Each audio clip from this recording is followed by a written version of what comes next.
Welcome back to the channel. Today I'm going to show you how you can make one of these custom little rubber stamps in under 10 minutes by using this little machine right here. This is pretty cool. Let me show you how it works.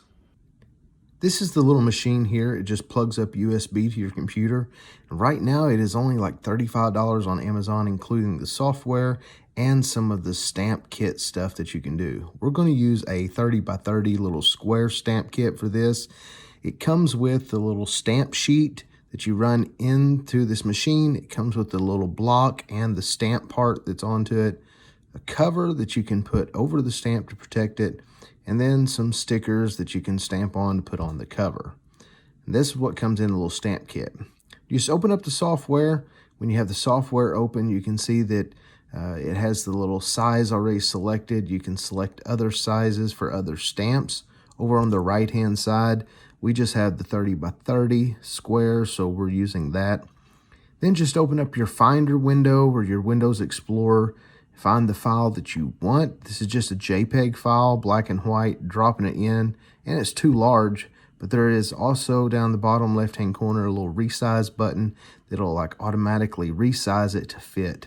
If it's not perfect, if you need to enlarge it or decrease it just a little bit, you can actually drag it out manually, make it the way that you want it, however you feel comfortable with it. Once you get it, just kind of click off of it there. And then you'll go over here to the top right-hand corner, a little feather-looking icon. If you click on that, it'll open up the little print dialog for this, and it automatically reverses your image. You don't have to do that at all. You want to make sure your machine's on. When your machine's on, it'll tell you down the bottom that the mint is status ready. And once you have that, just go ahead and click on Start Mint, and it'll tell you to insert the little 30 by 30 stamp sheet. So now we're going to go back here, and it has a slot in the back of the machine that passes through into the front. So we're going to insert the stamp sheet into the back of it, with the arrow facing forward. And just go ahead and load it in there. Once you get it in there, then it'll finally accept it, and it'll go ahead and start pulling it through there automatically. And we'll go around to the front here and take a look at it. And I'm going to let this run real time so you can see how fast this will actually print. It doesn't take very long at all. You'll see it start to come out there. And I don't know the actual technology in this, some type of emulsifying, burning it into this or whatever, but this is running this through here real time right now. And as you can see, it's already putting the design onto that, and it's ejected it, and it is finished. We're just going to take this now, and you can take a look at it and see how it's got it reversed on here. And if you look at it from the side, you can see it is kind of raised. It's raised just enough to accept the ink and make a stamp out of it. So we're going to get this ready. The way it comes into the box, it comes with this mount. It's this base and the stamp block already together, but if for some reason it's not, then you want to go ahead and snap them back together. That way when you put this stamp on, you'll have a little bit more surface area, a little bit steadier way to put this on. We're just going to take the lid off of this and then remove the little film that's protecting the adhesive layer there. Take your stamp sheet. It's got a little perforation thing on it, so you can kind of pop that and it breaks and lets you peel it off of here.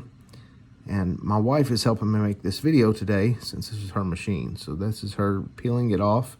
And once you get it peeled off, just make sure and line it up as straight as you can. Press it down, and then we're going to kind of turn it upside down on something and just put a little bit more pressure. That way we make sure that it does stick good. Now we're ready pretty much for the ink, and you can get the silhouette ink. You can get these in different colors, and this is just the black. We're going to make sure and put the ink mostly on the areas that where it kind of printed onto, or where it kind of burned the design in. You can put it all over it if you have to, but we're mainly want to make sure that it's on those areas at least, and coat it pretty good. You want to let this ink soak in. This is not just a rub the ink on each time you stamp it. You're going to let this ink soak in. I believe it's recommended that it soaks in for 5 to 10 minutes. And you can see it starts soaking in, and you can start seeing your design there again. So just let it soak in. I think we left this one for about maybe 7-8 minutes. and then start stamping. And you'll notice there's a lot of excess ink. Just try to stamp all of that excess ink off that you can. Keep stamping several times and you'll notice that it starts getting clearer and looking better the more that you stamp. And sometimes there's just so much on there, there's kind of like little areas that it doesn't come off, kind of around that feather. So taking a little tissue and trying to kind of blot some of that excess off. Go ahead and stamp it a couple more times. And this stamp is supposed to be good for about 45 to 50 stamps before you have to re-ink it. Now we're just going to stamp onto the little sticker sheet, just a way of identifying your stamp. And it makes it kind of easy to, if you have several of these, to know which stamp that you're using. Then we're just going to stick the little sticker, the little label onto that stamp. So now we're back over here in the shop and I'm going to use this stamp to stamp on some projects that I do. So we'll test it out on some wood first. So here we are going to use it on some unfinished wood first. So we're just going to take this, turn it around, make sure you have it the right direction, and stamp it just like that. And that's all there is to stamping on the wood. Now, if you were just going to leave the wood natural, I would let this dry first, then clear coat it, but you can also stamp this over stain. Here I have a piece of wood that is stained. This side does not have any clear coat over it, so we will go ahead and take the stamp, do it just like that, and I think it looks awesome. Next, we're going to clear coat over it to protect it, and I'm just using some of this Minwax water-based polyacrylic.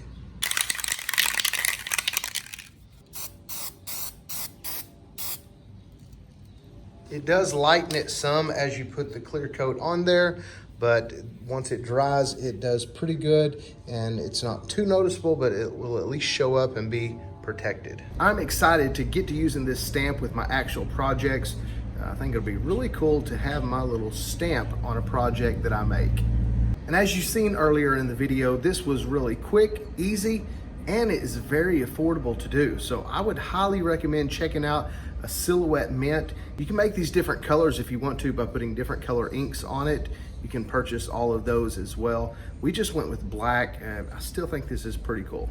I'm gonna wrap it up in the shop because I'm already sweating. It's hot in here. Thanks for liking, commenting, and subscribing. And until next time, God bless.